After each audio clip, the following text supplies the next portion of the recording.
Colombia বিশ্ববিদ্যালয়ের Hamilton হল থেকে বিক্ষোভকারীদের হটিয়ে দেওয়া হয়েছে। 24 ঘন্টার বেশি সময় ধরে ফিলিস্তিনপন্থী বিক্ষোভকারীরা ভবনটি দখলে নিয়ে বিক্ষোভ করছিলেন। মঙ্গলবার রাত 9:30টার দিকে সেখানে পুলিশি তৎপরতা শুরু হয়। বাকিটা দেখুন ডেস্ক রিপোর্টে। কলম্বিয়া ইউনিভার্সিটির ক্যাম্পাসে 3 ঘন্টারও বেশি সময় ধরে অভিযান চালিয়েছে নিউ ইয়র্ক পুলিশ ডিপার্টমেন্ট। এই সময়ের মধ্যে বিক্ষোভকারীদের দখল করা হল থেকে বের হয়ে ক্যাম্পাসের বাইরে পাঠানোর দাবি করেছে তারা।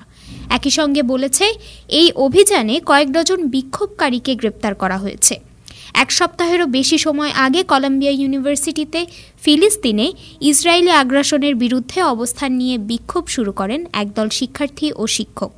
ক্রমেই সে আন্দোলন বড় হতে থাকে এবং যুক্তরাষ্ট্রের আরও অর্ধশতাধিক বিশ্ববিদ্যালয়ে তা ছড়িয়ে পড়ে। আন্দোলন শুরু থেকেই কলম্বিয়া বিশ্ববিদ্যালয় প্রশাসন কঠোর মনোভাব দেখিয়েছে। বিক্ষোভকারীরা হল দখলের আগে বিশ্ববিদ্যালয় প্রশাসন সতর্ক করে নির্দেশ জারি করেছিল যে আন্দোলন শেষ না করলে অংশগ্রহণকারীদের ছাত্রত্ব স্থগিত করা হবে।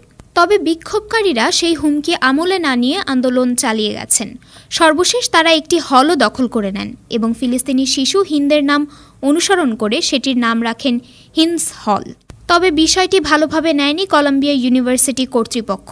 মঙ্গলবার রাত 9টার দিকে অভিযান শুরু করে পুলিশ। 3 ঘন্টার বেশি সময় ধরে চলা অভিযানে বিক্ষোভকারীদের কাছ থেকে বিশ্ববিদ্যালয়ের হ্যামিল্টন হল উদ্ধার করার দাবি করেছেন নিউ ইয়র্ক পুলিশের এক মুখপাত্র। নিউ ইয়র্ক পুলিশের মুখপাত্র জানিয়েছেন, 3 ঘন্টার মধ্যেই ক্যাম্পাস বিক্ষোভকারী মুক্ত হয়ে যায়। এ সময় তিনি জানান, এই অভিযান চলাকালে বেশ কয়েক ডজন বিক্ষোভকারীকে গ্রেপ্তার করা হয়েছে। এদিকে পুলিশ হ্যামিল্টন হল দখলমুক্ত করে দিলেও বিশ্ববিদ্যালয়ের প্রেসিডেন্ট নেমাত মিনোশে শফিক তাৎক্ষণিক একটি চিঠিতে নিউ ইয়র্ক পুলিশ ডিপার্টমেন্টকে আগামী 17 মে পর্যন্ত কলম্বিয়া ইউনিভার্সিটি ক্যাম্পাস থেকে যেতে অনুরোধ করেছেন, যাতে করে আগামী 15 মে অনুষ্ঠিত হতে যাওয়া বিশ্ববিদ্যালয়ের স্নাতক সমাপনী অনুষ্ঠান শেষ হওয়া পর্যন্ত আইনশৃঙ্খলা পরিস্থিতি নিয়ন্ত্রণে রাখা যায় এবং নতুন করে বিক্ষোভকারীরা আর কোনো তাঁবু বসাতে না পারে।